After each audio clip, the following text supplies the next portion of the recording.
If a moron forgets to pick up his laptop at a repair shop, you're a Biden. Act like one. Everything he built, life, I just ruined it all. I want to know everything that's on that laptop that can ruin my erection. My friends, it's time to party!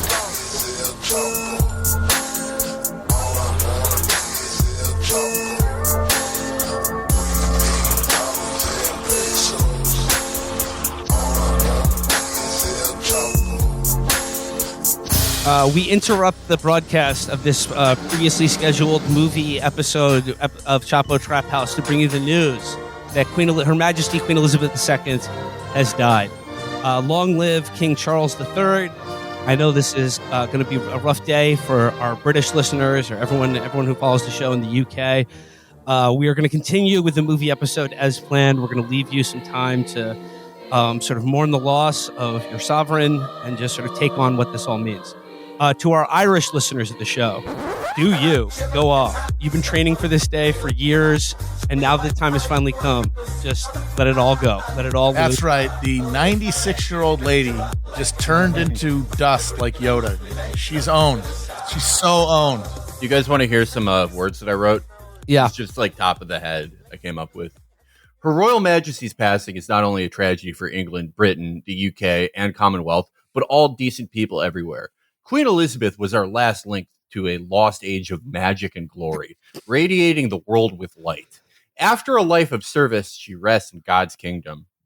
It's just a little that was beautiful. Top of the dome. Thank you. That was beautiful. I felt that. That was some real shit. And the shit people are saying out there on social media, dog, it's so fucked up. Honestly, I will say I normally hate days on Twitter where it's a 180-year-old person dies and they're like, oh, the fucking Lenin killed you, boring, don't care, shut up. But, as a Princess Diana fan, there is some happiness there, but for the most part, this is just nothing, She was an extremely old woman who, as Matt said, returned to dust, literally. She won. She got away with it, folks. I'm sorry. No guillotine for Liz. It's Prince Charles is next? Yep. Yeah, baby. Charles III. King Charles III. Let's hope it ends up similar to how Charles II, how his reign ended. Was he the one who got his head chopped off? Having a lot of bastard kids? Is it Charles the First? Charles the First. Yeah, okay.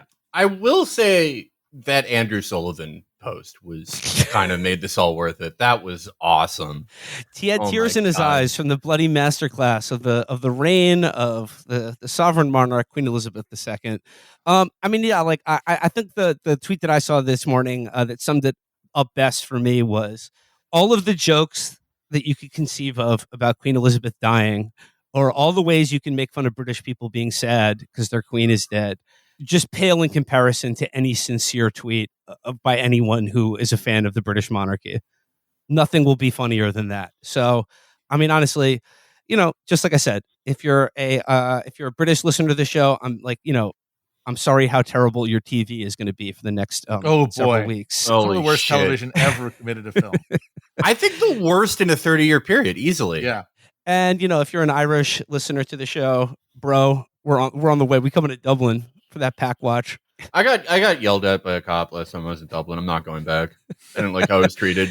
Did I tell you guys about that? No. I thought that was Glasgow. I thought it was no. They were nice to me. Okay.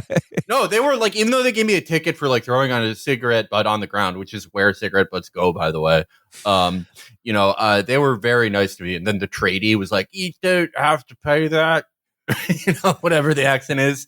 But in Ireland, okay, so there was a stabbing near our hotel, and I had awoken that morning, and I went to get a pastry. And look, okay, I saw yellow tape around a door, and it's usually okay. That just means that someone's fixing an electrical box. I'm sorry. It didn't say police on it. And so I went under it to get to the hotel, and some just fucking just ham. Those guys whose their eyes are too small and it's distracting. It's really distracting. They have they have the caveman brow a little bit. Yeah, like Michael Caine says in Get Carter, 2 piss holes in the snow. Exactly. Yeah. Just one of those cops just screamed at me for like you know walking through a crime scene, and it's like, okay, then put police on your yellow tape. It said Like, fuck Garda, off. probably. It's one stabbing and the guy didn't die. That would be like the most peaceful day ever in Chicago. Why are you so stressed out? Fuck you. The pastry wasn't even good. It sucked. It fucking sucked dick. It was like a donut where the breading was like too fucking like spongy. So I'm not going back. I did not like how I was treated. Rest in peace, the Queen. Let's reunite Ireland into the UK, where no police officer yelled at me, by the way. Well, that was okay. 3 years ago. Yeah. Well, they'll pay for it. They will pay for it eventually. All right. So yeah, the Queen's dead. Let's get on with the show, because I mean this episode, folks, if there was ever a movie made to be a Chapo movie episode, it's today's episode. I mean, right. Having watched it, I think that's the only reason they did make it. Yeah. I have a feeling we disagree wholeheartely, all of us on this movie. Okay. Of course, we are talking about the recently Breitbart produced, Robert Davi directed movie, My Son Hunter. Now, I know how Felix thinks about this. I'm just going to kick it off, and found the whole affair disappointing and dreadfully dull. Yeah. But yeah, I just thought it was Z's, baby. Yeah, it was fucking boring. You know, he was going for this whole like Martin Scorsese, Adam McKay, like kind of like Big Short, Wolf of Wall Street thing. But there was just no, I mean, most of the movie takes place is just Hunter talking to his dad in a car for about 40 minutes, and then just like most of the story is told in flashback. But Felix, you were the dissenting view from this. You said that this was your favorite conservative movie we've seen, save for Assassin 33 AD. Absolutely, yeah. That is a good movie. I will agree with that. Amazing. And, I still put that as number one. So I think, okay, the handicaps of this movie are obvious. And I think that they are obstacles that no filmmaker can really overcome if you choose to make your Hunter movie this way. Like, there are probably 10, 20 amazing versions of a Hunter movie you can make, but this version of it is the hardest to make interesting, because you're essentially making the whole middle act like Lev Parnas. You know what I mean? Yeah. Like that is. There's so many fucking Slavs in this goddamn movie. I do not give a shit about Igor Stroke Me Off. So that is the obvious reason that you guys hate this movie. And I will admit it is a core weakness that so much of this movie is the conservative version of Lev Parnas. It's like, oh, Hunter Biden met with fucking Igavny Yegorov, and he invested in a shell company that was owned by his friend who was on the Delaware University crew team. And it's like who gives a fuck? Like, they all, either they all do this, or like, who fucking care? Like, yeah, whatever. But that part, the stuff where like the Chinese guy gives him the diamond, I still like that, even though it was part of an overall more boring plot.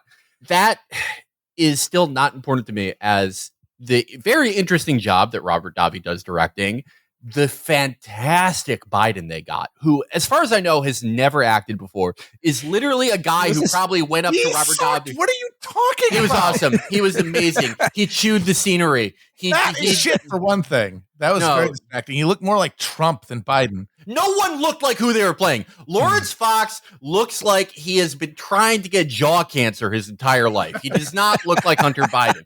No one in this movie looks like who they're supposed to play. Fucking Gina Carano looked like Marjorie from Veep.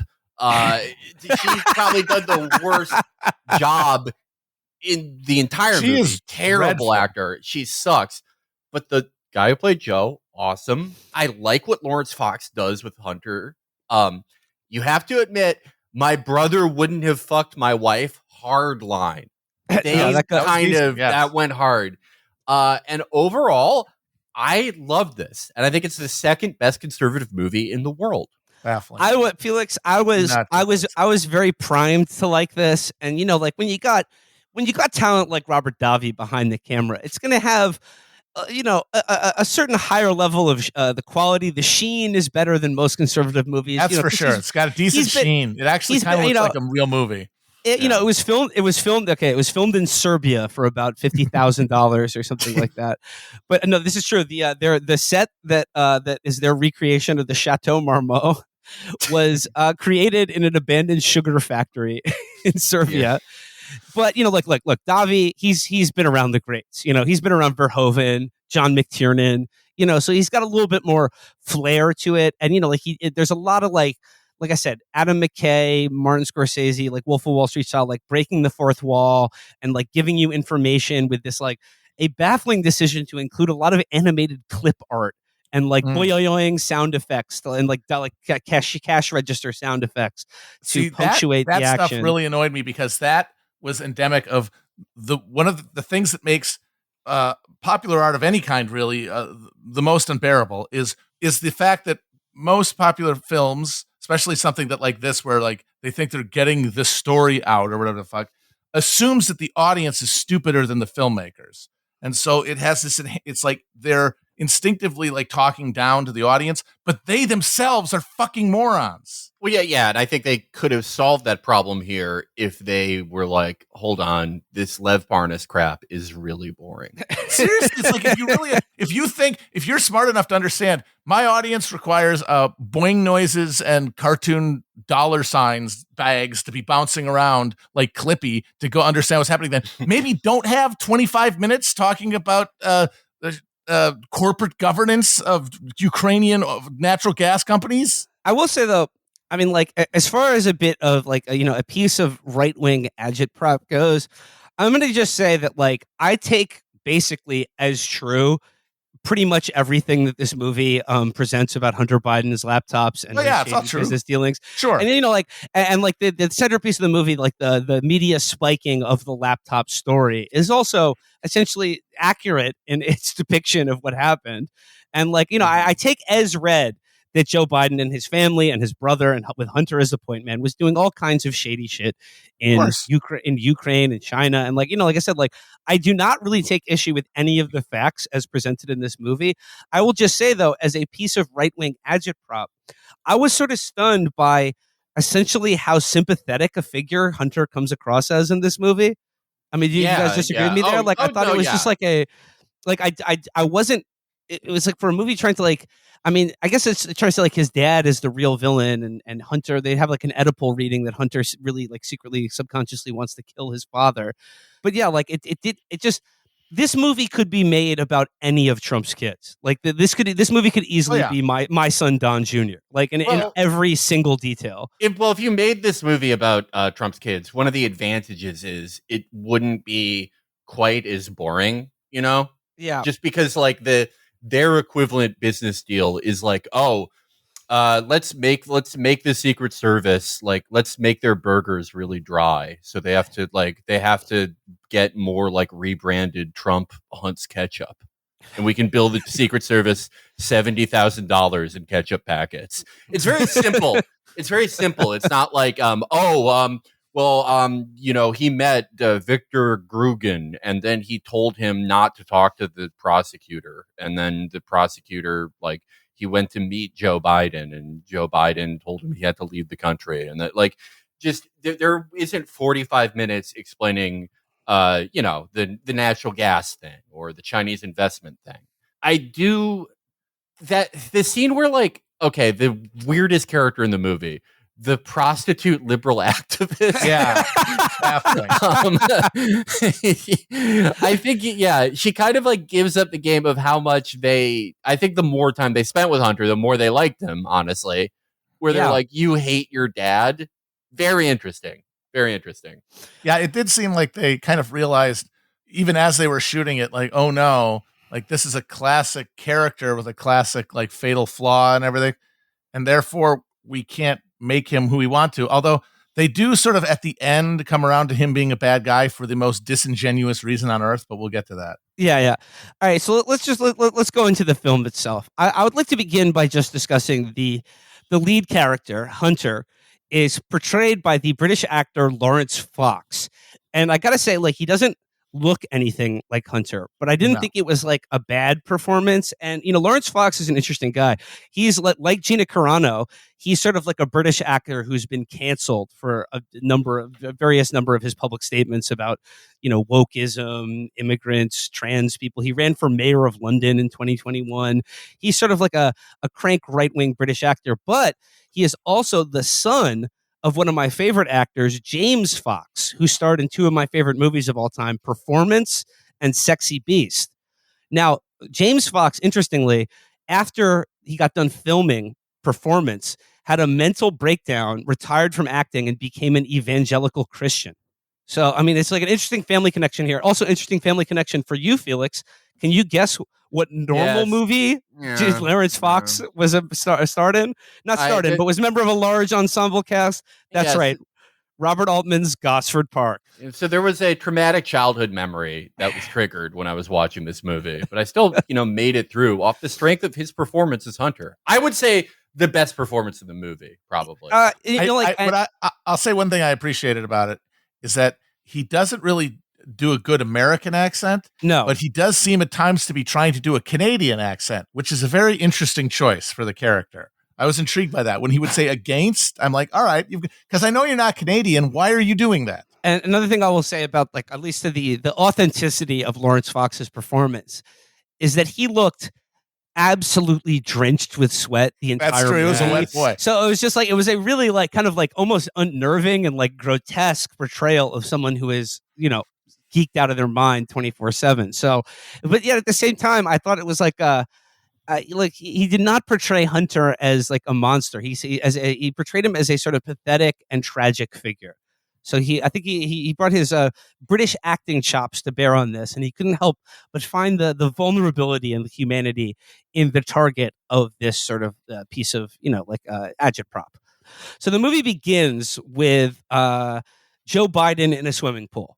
And then, and it just, he's there with Gina Carano, who's like sort of the Greek chorus of this movie as the Secret Service agent assigned to Celtic, Biden's, Secret Service moniker. And he's always like smelling her hair. Every time he walks by her, he gives a big sniff. But the movie really begins with its sort of this like recreation of the Black Lives Matter protests that, which, by the way, it dates as December 2019. Yeah. Yeah, no, that is one of the biggest weaknesses of this movie is the conservative propensity to just fit in everything that they're mad about. Yeah. Even though it's supposed to be about one thing. Like conservatives will make a movie about they'll make a movie about how like Obama is a Muslim. And then there will be like a 30-minute digression about Common Core. Yeah. So it begins with like media coverage of, Black Lives Matter protests that they're like, oh, this is a peaceful protest, but like there's clearly like, rioting and looting going on in the background.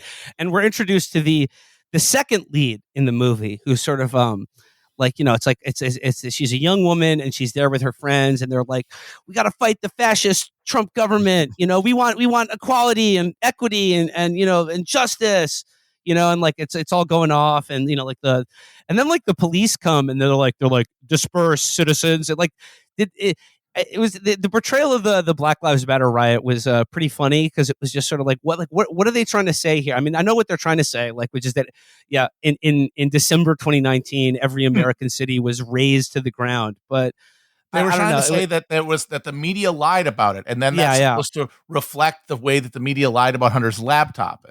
Right. And they try to emphasize that by showing a very, very poorly and shot and confusing sequence where I think they're supposed to be showing Trump supporters getting attacked by the rioters. It's very hard to understand what's happening, though, but only from context was I able to decide that's what it meant, because after that, they have the person in the studio going, cut, and then being like, they're being peaceful. And then they cut to these two activists who have film of this attack. And one of them says, I'm going to go viral. Yeah, and then her friend, and like it's like the one who wants to go viral will be like, she will become like the main character of this movie, and like is that her? Like, Yeah. Sure? That's Kitty. Her. That's Kitty. Didn't think that's for a second. It never, never seemed like they're never. I was like, that's she's just totally. She's just like she says, I got to go to work, and like the next scene, she's like, a high class escort. Oh so yeah, like Yeah. So she's like, I'm going to go viral. And her friend is like, no, this makes the movement look bad. And she's like, the ignorant masses like need to be protected from facts. Sometimes we need to choose the truth over facts. And then Kitty, our main character, just goes, I suppose so. I suppose you're Yeah. right. So the way that they depict the mob beating up and almost killing a Trump supporter is like, I was confused too until they literally had to mention it. It was a guy not wearing any MAGA paraphernalia, just like a guy in a parka holding his head like he has a migraine, and people going, "Get him out of here!" And it's just a very, very I would say a blind spot in Robert Davi's otherwise perfect direction. Well, I mean, it's just sort of like it reveals that like this movie is made in like a hermetically sealed sort of like mind, where it's just like unless you have imbibed like hours of conservative media on a daily basis, like it just came to this movie like as like a member of the public, you know, who they were hoping to, I don't know, convince of the case that they're making here. Like there are elements of the movie that would be very confusing to you. You know what? That's probably what it is. Probably everything that we think is like poor direction, there is some there's like a conservative Easter egg that they totally get. Like the parka that guy was wearing, that's probably a famous incident from 3 years ago called like Epic Parka Man. And that they totally, like a guy who got his teeth knocked out with a bike lock, but he hit a perfect bone mow on Black Lives Matter. I'm sorry, I fucked up. rioters. Amber reminds me. She doesn't even say, I'm going to go viral. She says, I'm going to trend.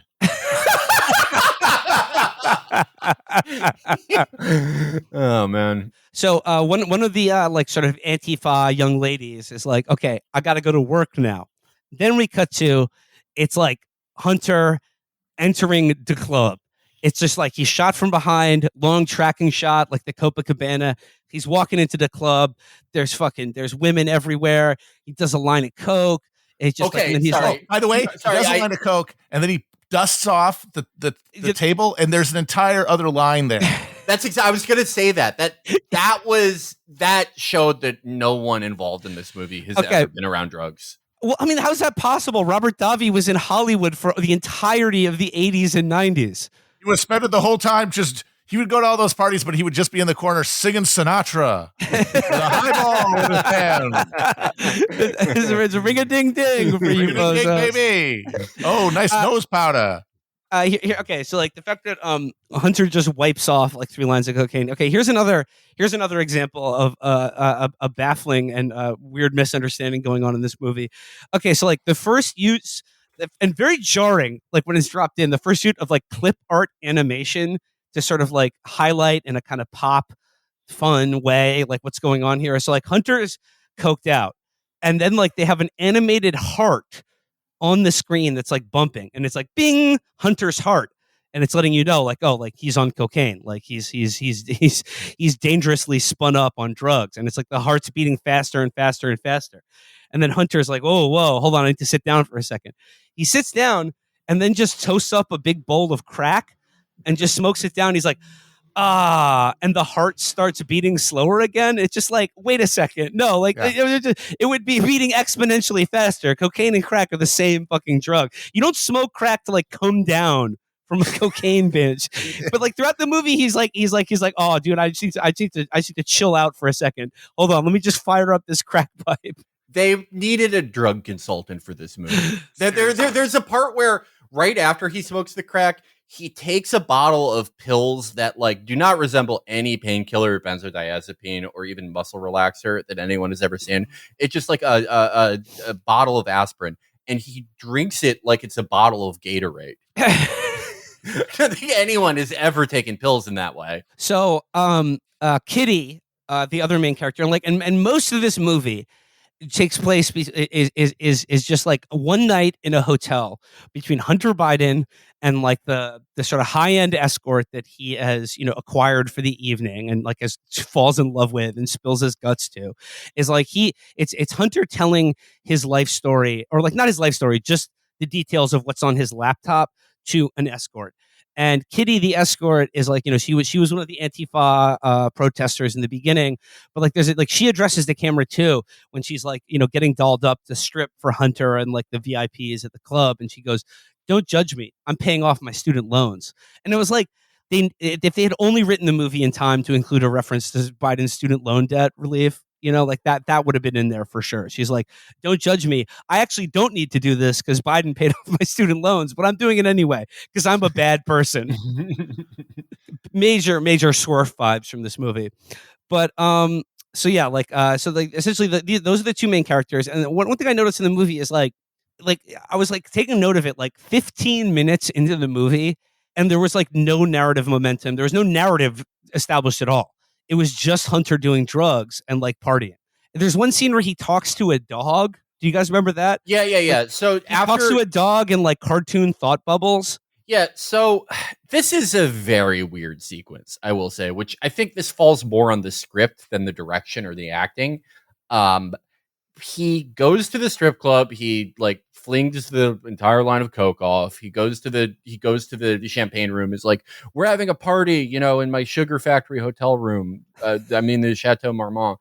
And then they get there, everyone does drugs and drinks and passes out, and then the dog is like, actually, Hunter, these people are taking advantage of you, which is like, the movie does imply this is the correct interpretation of events, that these people that Hunter constantly hangs out with and presumably likes or thinks he likes, that they're taking advantage of him by eating samosas in the Chateau Marmont. That is a very weird choice, but he does kick them out. By the way, they show them starting to party, and then they do this very long shot after the party's over of everyone passed out, and everyone is fully clothed. No one fucked. The ties have not even been removed on the guys. That's how much of a rager it was, and that's what was really annoying to me, is that yes, that whole sequence, he's clearly trying to do Wolf of Wall Street style Bacchanalia, and of course, like, they're hamstrung by the fact that I guess they think families are watching, or I don't know, is Ben Shapiro involved? They can't be totally lewd, but also just there's no narrative energy. Like there's nothing. It's just it's just like woo, and then just the shot of a bunch of people who look like they've fucking passed out from a gas leak. Yeah. Do you remember there was one moment where when he's first with Kitty in the Chateau Marmont, he goes, did you know John Belushi died in the bungalow next door? And she goes, who's that? And he goes, a comedian. He had some demons. I that's me trying to impress a girl. I like that scene. So it's like telling a girl born in 1998 about John Belushi. So he kicks all of the leeches and the hangers on out of his hotel suite. But like, and also like, after he does that, like, he like dumps out his bag looking for like little like baggies of coke or whatever, and there's just a handgun there, and he starts looking at it like he's gonna eat it, and then Kitty, his sort of confidant, and like the audience stand-in for this movie, is like, no, Hunter. It's like, it's implied that she stops him from killing himself. Yeah, this was, I would say that a lot of I was excited for like Hunter Bacchanalia, right? I was excited for like the famous, I didn't expect full penetration, but I did expect like some recreation of the famous photos of Hunter fucking the sex workers, Hunter putting the M&Ms on his dick, like that type of thing. And instead it's replaced with like, a very sympathetic character study of Hunter's depression and addiction. Including this, I don't think, does Hunter talk about like playing Russian roulette in his autobiography at all? I feel like that they totally added that. They just, that is a creative choice they took. Well, it does show him going to Skid Row to score dope. Where a guy pointed gun in his face. Yeah. He also mentions getting kicked out of the Naval Reserve on his first day for having like more cocaine in his blood than blood. So he has a great excuse for that, the real Hunter. He said, actually, what happened is I bummed a cigarette from a guy who'd been doing coke, but I didn't. I didn't push it because my previous incidents with drugs, no one would believe me, and it would get out if I appealed it, and it got out anyway. So once again, like I was appreciating just the sweaty realism of Lawrence Fox in this movie, because he looks like shit, and like he looked terrible. Like a drowned rat. Yeah, and like I said, I like the performance, but it's a little bit like, I don't think he Hunter is kind of a swagged out player. Like, he's a pretty handsome dude. Very good and looking. to have this sort of like, I don't know, like I don't know. Lawrence Fox is kind of a fail son himself. He's from British acting royalty. I mean, James Fox's brother, Edward Fox, another movie star. He played the Jackal in The Day of the Jackal. Any actor who goes that far out on a limb in politics of any kind is letting you know that they're a fucking loser at the end of the day. Absolutely. They're bad at their job and they have to find something else to care about. Think and about justify their fame or whatever. Think about all the things that Mel Gibson, like in his heart, believes. Yeah, like he never exactly. really, he only let that shit out when they fucking got him off. When they pulled him over, when the guard was down, or when they're recording him talking to his girlfriend.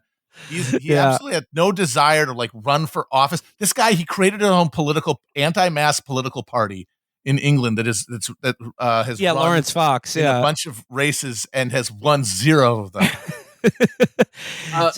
Oh no, and it's interesting. Like, if your career was going good, you wouldn't be doing this. I'm sorry, you'd have something else to care about. You know that Lawrence Fox is engaged to Julia Hartley Brewer. Who's that? She's just like this awful conservative pundit in the UK. Oh, he used to be married to Billy Piper though. Still looks good, by the way. She was on Doctor Who, I think. Actor. Yeah.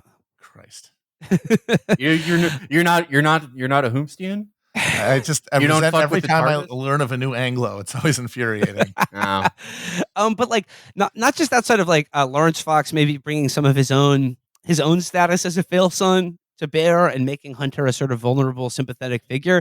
I also think it's interesting that, as far as I know, I mean, this is the first movie that I'm aware of produced and released by Breitbart. This is like Andrew Breitbart Productions, and it just happens to be about another Hollywood coke addict and failure, but one who didn't. But one who didn't die. You know, like folks.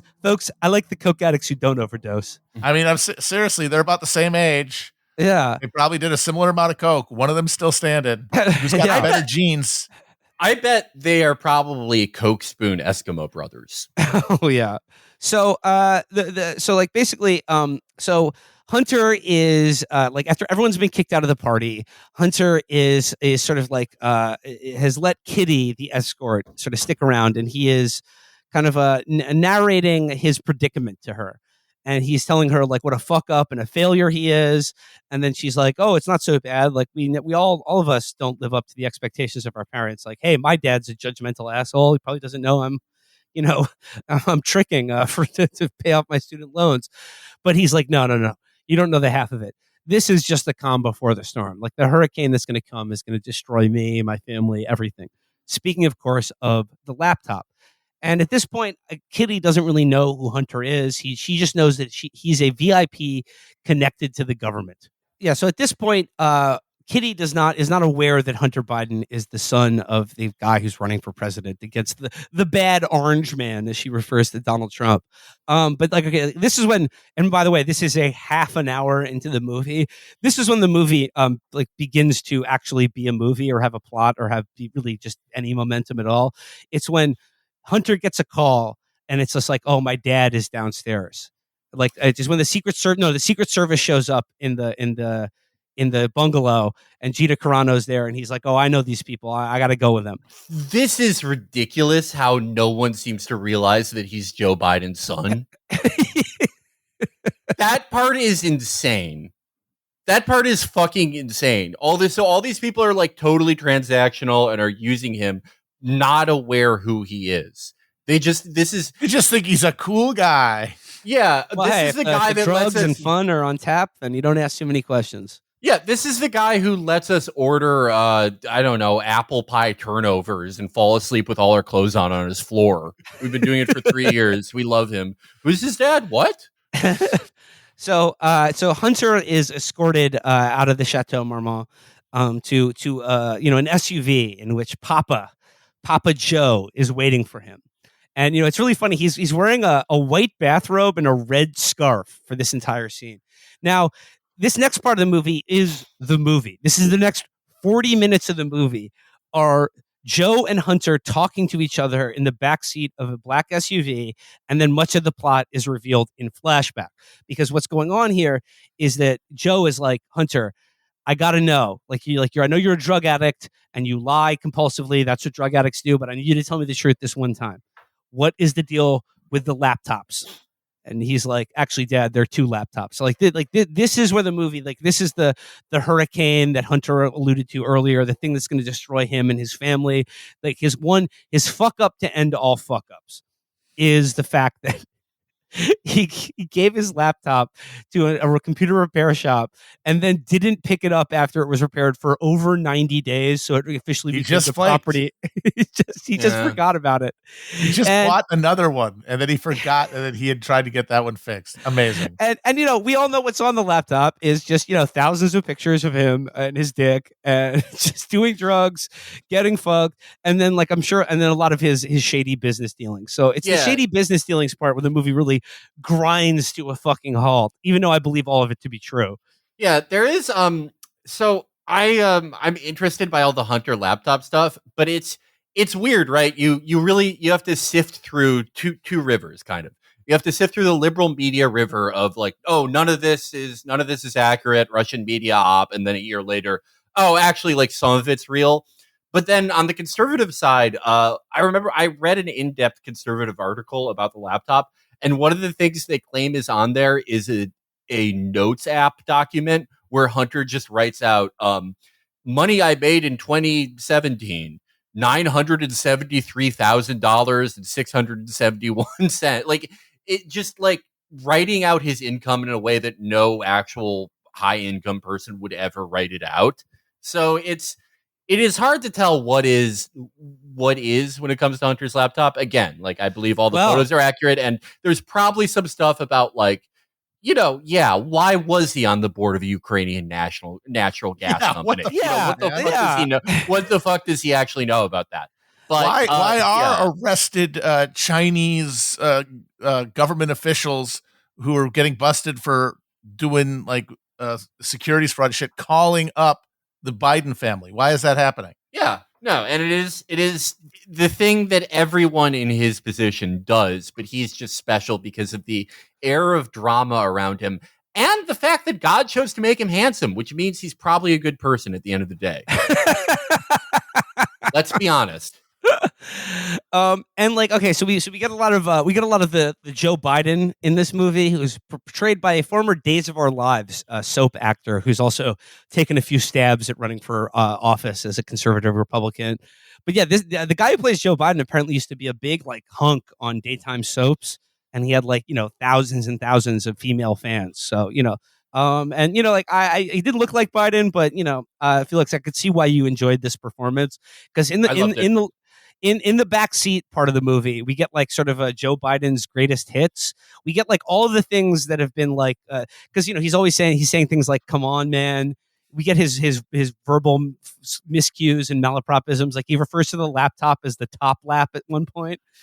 He talks about he references Tara Reid, and he was like, "That's a good smelling woman." And then he refers to all the other accusers as dog-faced pony soldiers. So I thought the writing was weak. I think when you're doing Biden, it's when you do things like that, when you take things from speeches and you put it in conversations, it's very clunky. But I thought his performance was very Leslie Nielsen-esque. I thought, yes, it was. That's why I liked it. I think the writing sucked. But the performance, amazing. You want to talk about from the files of Police Squad? He's there's a moment in the backseat of the SUV where he goes, "Hunter, I need to know about anything on that laptop that could ruin my shot. I need to know anything on that laptop that could affect my chances at winning this erection." And then he says erection, and then there's a boing. There's a fucking wacky Zoo Crew morning sound effect dropped in. So I guess that's breaking the fourth wall for people who don't know what an erection is. And then also in the back of the limo, where he's relating all of his shady business dealings. He's telling his dad what's on the laptop so that we can get out in front of it and use the lying liberal media to fucking suppress the truth about it or whatever. And he starts talking about corn pop. There's a whole corn pop section where he tells the corn pop story again to Hunter in the back of the limo, which is yeah, it's just bad writing. If you you could what you do, Felix, you have to sort of imbibe the Biden personality and then use that to write things that you don't know took place. You can't just give the Biden greatest hits in dialogue. Yeah, I wish I could have written this movie. I feel like it would have been a crossover. That would have hit. been something. To get accurate Biden patter, you have to put your brain in a half waking state. You know what I mean? Yeah. There is another really funny line where he goes, because like before they get to the Ukraine stuff and the movie grinds to a fucking halt, he's just talking about all the sordid details about like fucking his brother's wife, his brother's widow. And he just goes, Joe says to Hunter at one time, "You fucked Bo's widow and her sister at the same time?" And it was just like, number one pussy getter. He just can't be stopped. He can't be stopped. These women, they these young girls won't let me be. Poor, pitiful me. Yeah, I gotta say, people have accused us of being too sympathetic to Biden, but this movie makes him into Jamie Lannister. Yes, it really does. Like, holy fuck. Kingslayer, Oathbreaker. I mean, who are they to judge me? Yeah. What right does a lion have to judge a pipe? All right, so like then we get into the Ukraine part of the movie, and Biden keeps calling it a quick pro quo.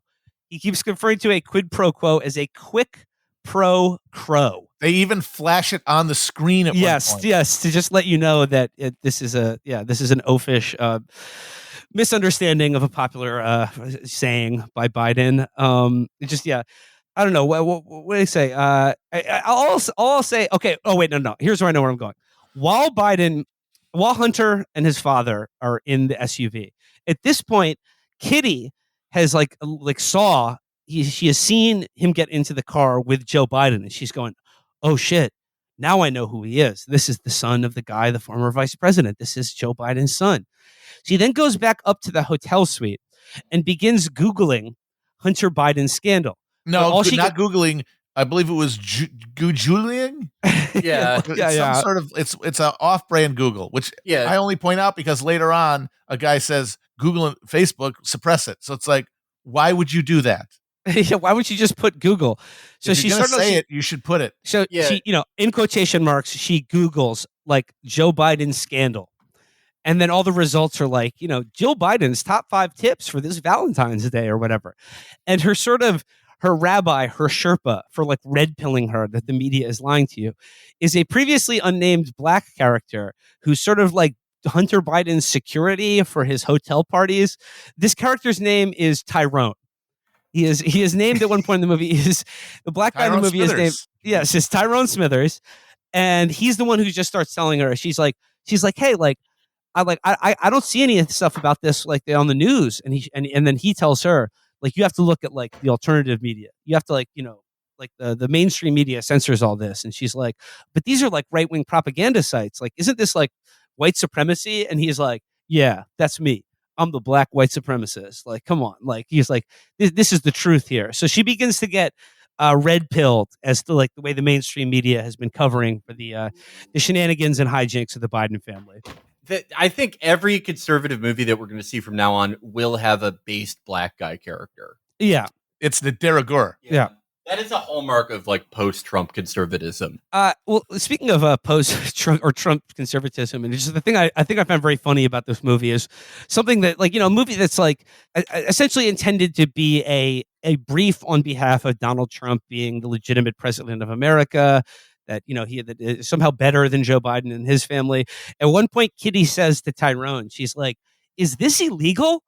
And Tyrone says, "Using political office to benefit your family is called influence peddling, and that's illegal."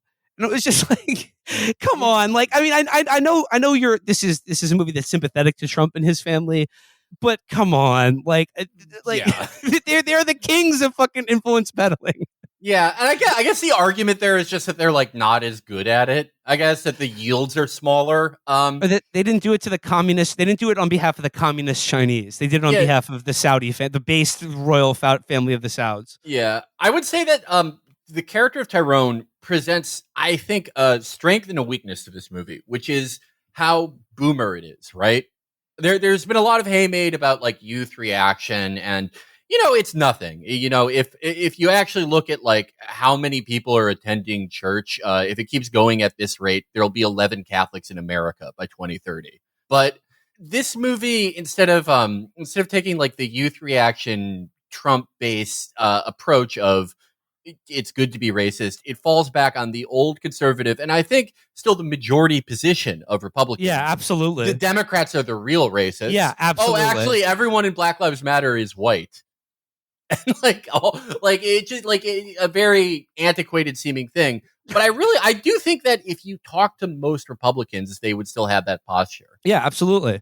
Absolutely. Like, I mean, like, yeah, outside of like the overrepresented and like, loud, like certain like online niche political fandoms, even the most conservative Republican would say that, like, yeah, racism is bad. And actually, I'm a conservative because liberals are like, they're actually racist. And Tyrone at one point brings up Devin Archer's fleecing of a Native American tribe and goes, yeah, but he says he's not racist.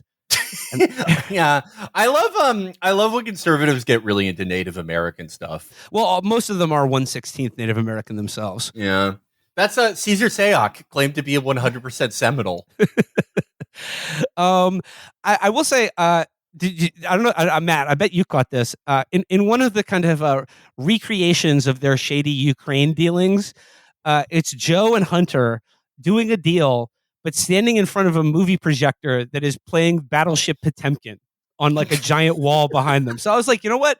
This is filmmaking right here. This is an auteur who, like, it's about the craft of film, but it's also about a love of film. And I like will the say there history was of one movies. shot in the movie that I thought was genuinely kind of effective, and it is Hunter and Joe standing in the movie theater, backlit by the projector, like with the projector kind of going through them. And that was actually kind of a good shot, the only good shot in the movie. I think there are multiple good shots. What's another one? When Joe, like overhead shot of Joe in the pool. When Joe and Hunter are dancing with the money. When Tyrone is like in the movie theater and being like, your family's bad, and Hunter going, no. I like the scene where it's when Dean Cain tells his liberal daughter, like, when you do the right thing, the good thing happens, or some bullshit. Those are all these are just moments in the movie, Felix. These aren't shots. This is not one. Okay. Okay. Well, it's not a radio play. Presumably, there was a shot there that I liked. I like the scene where it zooms in tight on Hunter's face, and he's like, in an agonized and halting manner, relating the benefits of the Bursima energy deal that he's profiting off of, and then you just realize as it pulls out, he's thrusting spastically next to the president of Ukraine and his top oligarch as they just like get some doggy style back shots in on three lovely ladies. Oh, that's more faux Wolf of Wall Street stuff. Yeah. It's debauched, but you're right. It has a very it maintains kind of a PG-13, because I think you're right. I think they like, because it's boomer and it's made for talk radio listeners, they all have the fantasy that like families are going to watch this movie. Yeah, a lot of goddamn. There are going to be a lot of fucking bored 14-year-old kids being forced to watch this by their students. Oh my god! Can you imagine? Can you imagine that this is the longest 95 minutes of your life? Sitting through this fucking movie. And then what would you take away from it other than like, hey, it's pretty cool to be the son of a powerful rich guy? Yeah, no, some poor kid is being forced to watch this and their dad is going, you see that? See who the real racists are? So it moves, it's like I said, this movie seamlessly zips along. After Hunter gets out of the limo for what feels like an hour and a half, he's back in the hotel suite, and then to Kitty, who we later turn out her real name, not her non-working name, is like Great Grace Anderson or something, and he's like, I love you, and they have sex, and he's like, that was the best sex I've ever had. Normally I need to be on drugs or do something kinky, but like, I like love you. And then he feels ready to tell her all the China dealings, which are like even more sordid than the Ukraine stuff. Because the China section I thought was a lot funnier and more. It was a lot more. It was just like it had some juice, because we've talked about this before. Once you start talking about like Andrei Dolorevsky or whatever, my brain just turns off. But then they show him getting the big Chinese diamond. they show they show all the Chinese spies that he was doing business with, or apparently all of the the what was it, the grain company that was a cover for like stealing nuclear secrets or something like that. I don't know, but it really takes off when one of the companies that he was invested in or took money from was the Face Plus Plus software that does Chinese facial recognition, and this is where Kitty, or aka Grace, becomes to get very disillusioned with Hunter, because this is really odd. The movie was written by a guy who I think it mostly writes what's biblical adventures, and you learn that Kitty's family, in addition to her father being a high-powered attorney who's also a judgmental asshole, they were also missionaries in China, and like their family is very good friends with Uyghurs who have been disappeared into concentration camps. And she starts showing him all these photos on her iPad of like Uyghurs in concentration camps and stuff. What did you guys make? Which was very funny. At one point she's like, they're rounding them up into camps and re-educating them. You want to have a fun time, go to Breitbart.com and search Muslim for articles. Yeah. What exactly is the Breitbart solution to the Islamic problem, and how much does it differ from what the Chinese are doing? It's like the most disingenuous shit they've ever done. And I think it does come from that weepy boomer fucking thing, which is just not where the energy is and hasn't been for a long time. But it's very obnoxious. Like, come on, this is your big closing statement, is think of the poor Uyghurs. Well, okay, from so the fuck your feelings people. The kick their ass and take their gas people, fuck off. Can I say that I think Robert Davi, obviously huge Trump fan, I would say the script, if we looked into whoever wrote the script, I would say it's probably a former never Trump, grudging Trump voter, Rubio, honestly, conservative. Yeah, I would agree. Like, I didn't like Trump. I thought he was boorish, but then the way that the liberals acted, is like, I guess I have to support him. Yeah. Not a true believer. His instincts are all wrong. Like, the idea that you're going to get an imagined audience of people who go to Breitbart to like get their final righteous hatred of Hunter is going to be because how mean China is to the Muslims. Yeah, he was basically the movie saying closing argument to these people. This is the closing argument. This is when Grace / Kitty begins to realize that, hey, Hunter is not just like, a sad, tragic figure. He's actually very evil because he hasn't divested from these companies that are doing genocide. And she's like, Hunter, like, you have to understand, they won't let them practice their religious faith. And I'm like, wait, were her parents Muslim missionaries in China or something? They were trying to spread the Ummah to... I think that maybe part of this movie is like, if it's not just like a Rubio conservative writing it, and this is their truly where they're at, maybe that they're presuming that the audience is Grace, and the goal of this movie is to get liberals to come over to their side through Hunter stuff. Through showing you that Hunter is like Hunter and the Bidens are betraying the liberal cause by doing Chinese business deals, I guess. I just looked at the writer of this movie is a guy named Brian Godawa.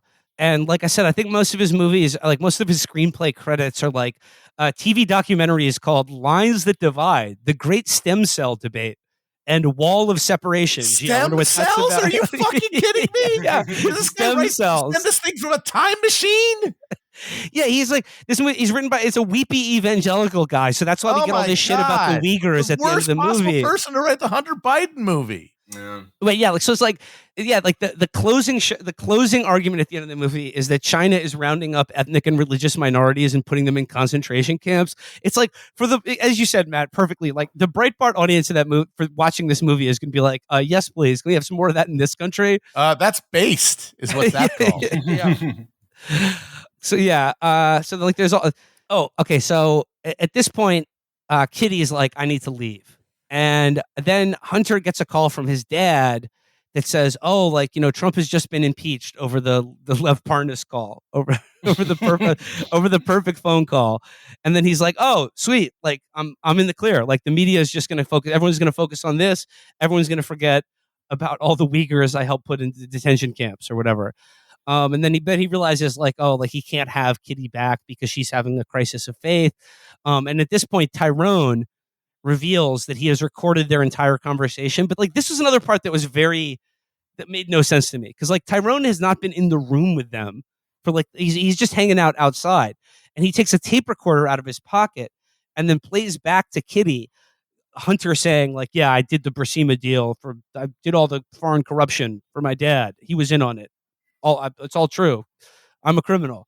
And then he's like, I keep this as insurance. And then he gives her the recording. And then like, at first I thought he was giving her a tape recorder to be like, yeah, like record him to protect yourself as some kind of insurance for a future date. But then it became clear that he had recorded the entire movie that we just saw and was giving it to her to release to the media or do what she feels with it. But it was like, it didn't make sense because it was like just something in his pocket and he wasn't in the room with them. Did you guys were you guys as confused by this as I was? Yeah, no, I will say this is the first instance in the movie of bad filmmaking. So essentially, like, Hunter is just like, okay, let's start the party up again. I'll fuck anything that moves. And he's like, he realizes that his laptop, that like now that Trump's been impeached, like the media is just gonna quash that. He's in the clear. He hasn't ruined his father's chance at becoming president, and it's all good. But then Kitty, the hooker with a heart of gold character, like she has to return to her life from being a social justice warrior, and then now she's like, she calls her dad. She's like, Dad, I know we haven't spoken in a while, but I need to ask you a question. Like, what if you had evidence that would hurt your side of the case? What would you do? And he's like, be like, well, I would release it as per the rules of discovery because it could hurt my client and me later. So she's like, okay, like even though this makes my side look bad, I have to release it. So she calls a journalist who at first I thought was Matt Drudge because he had a little pork pie hat, but it's just some other guy who writes for the New York Post. And she's like, I have a story that's going to be the biggest of your career.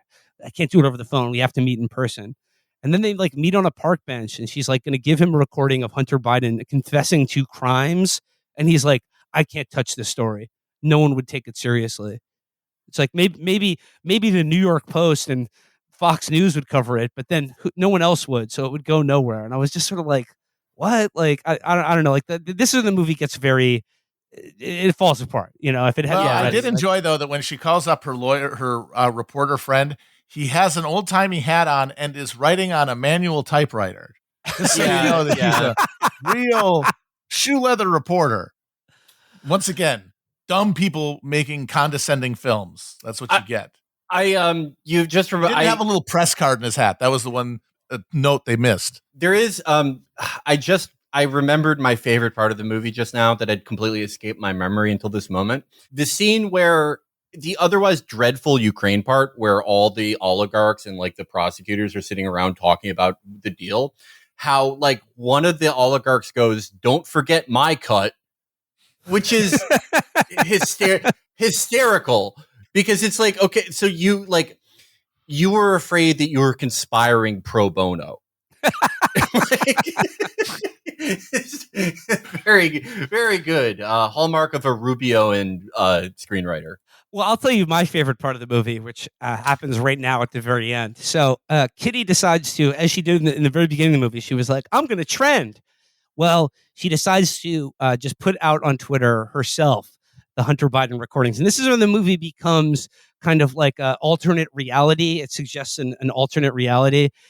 So she releases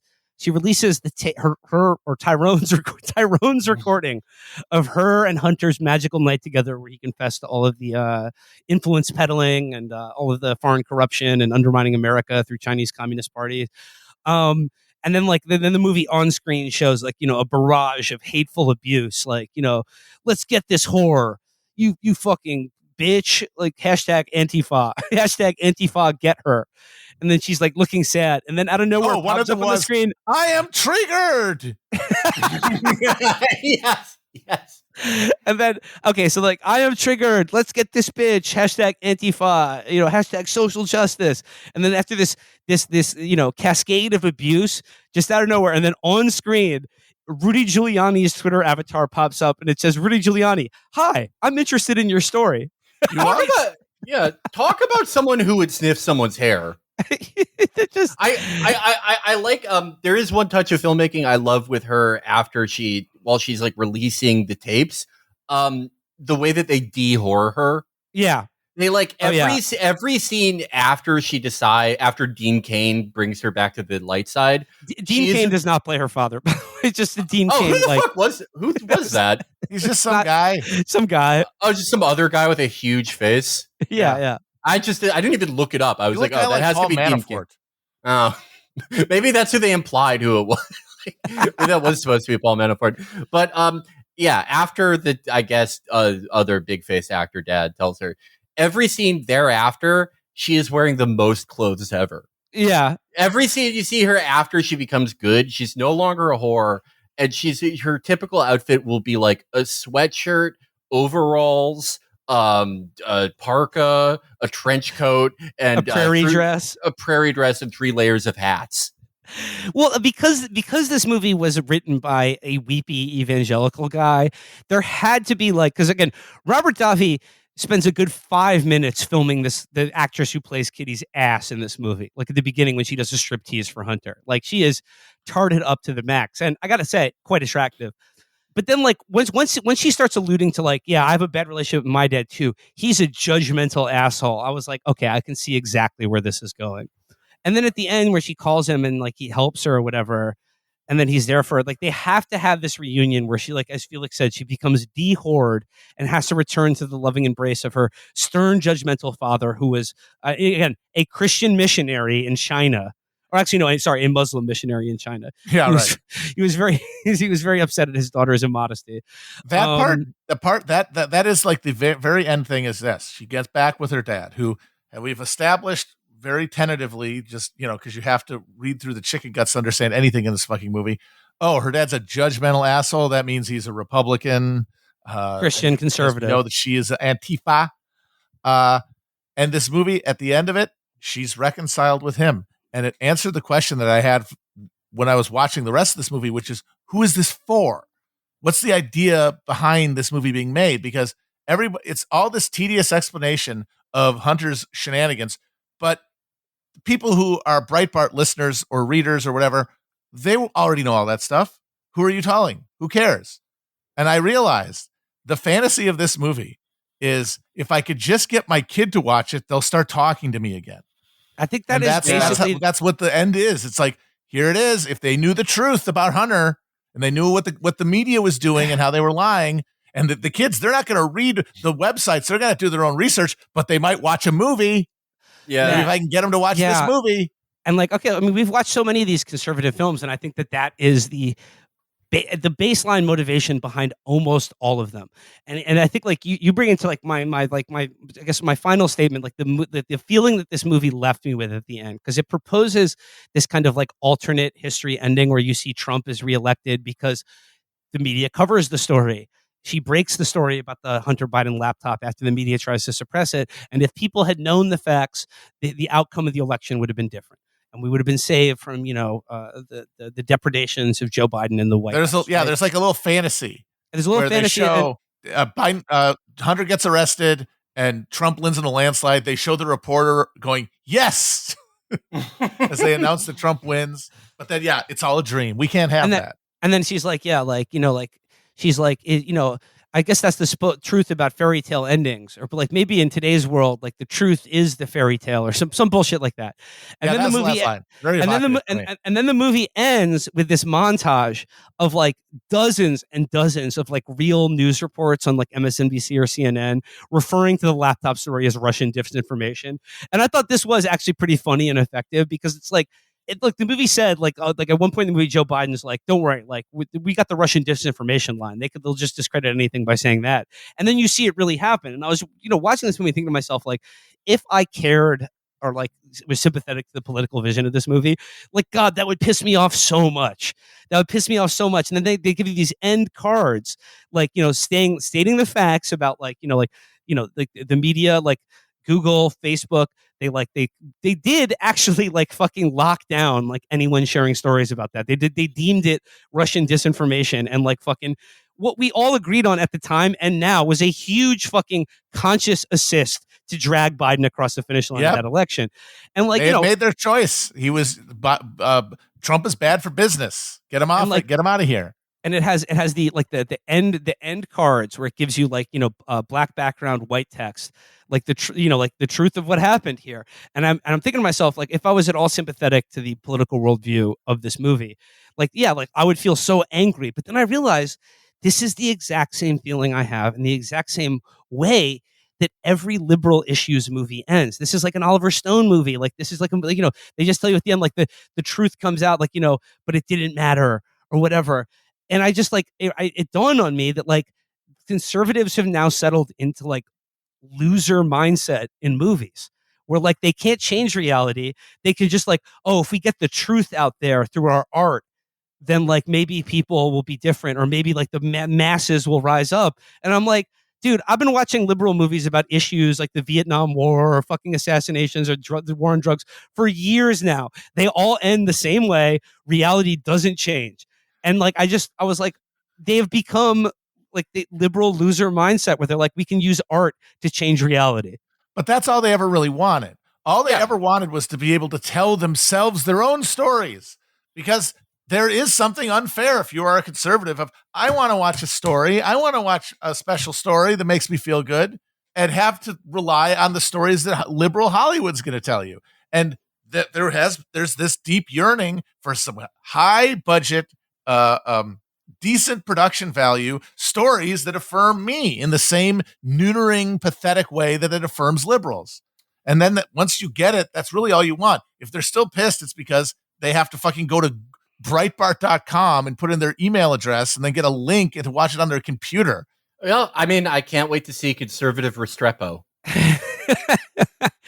How many people over the age of 40 who wanted to watch this movie were actually able to? Yeah, after going through, because like I had to go through about 5 different steps on the Breitbart website to fucking get the code necessary to unlock the secret movie that I could only watch on my laptop, or if you have an HDMI cable. But like, try getting anyone over the age of 40 to figure this shit out. Yeah, this was highly complex. I had to turn 2 keys at the same time. My final thoughts, though, 2 thumbs up. Baffling. I do not understand. This movie was so boring. It was so boring. How come I watched all of it?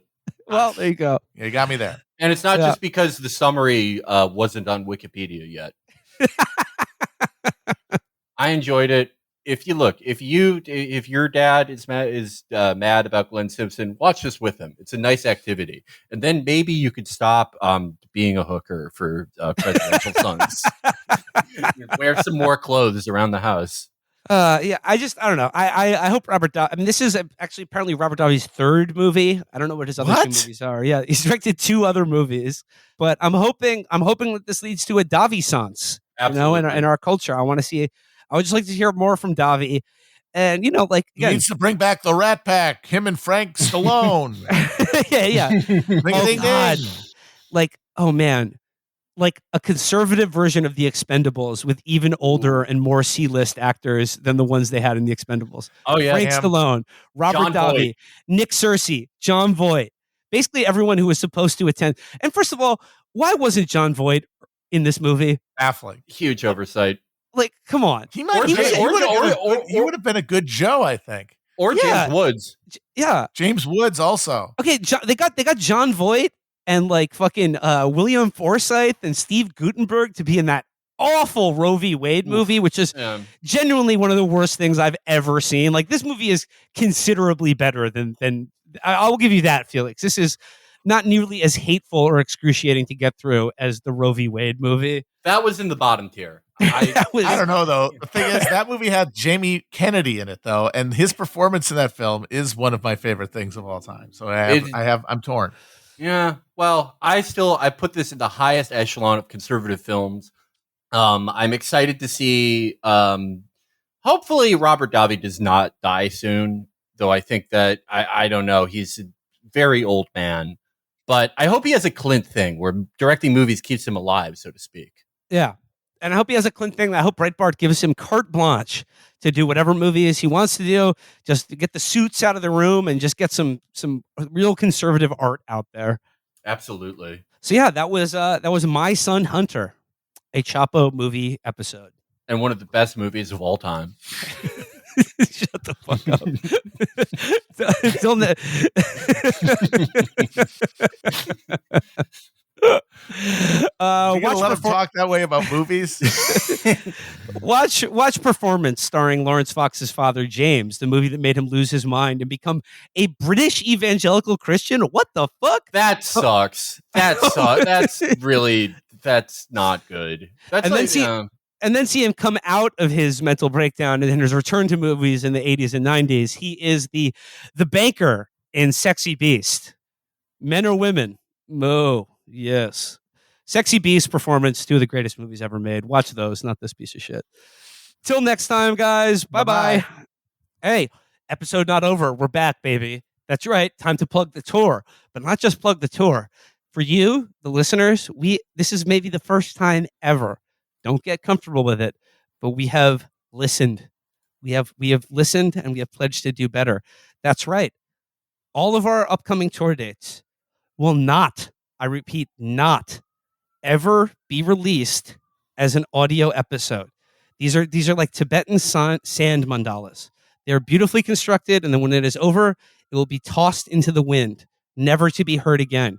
So if you want to hear our glittering insights, stunning riffs, and goofs and spoofs, you will have to attend live. So if you are one of the pigs who hates the live episodes, we are doing this for you. Or if you're one of the many, many normal people who actually like the live episodes and enjoy listening to them and think they're necessary because they would like to see us live but maybe couldn't make the date, well, now it's extra incumbent on you to buy tickets and come out and see us because you're going to be shit out of luck. Who knows what forbidden riffs will be spoken into existence but not recorded or shared with the broader public. I might be doing my long-awaited retort to the shitty men in media list, the hottest women in media. So, to remind you once again of our upcoming tour, the tickets are available at chapotraphouse.com/live, but they will never, ever be released as audio recordings. So, till next time, bye-bye. Bye-bye.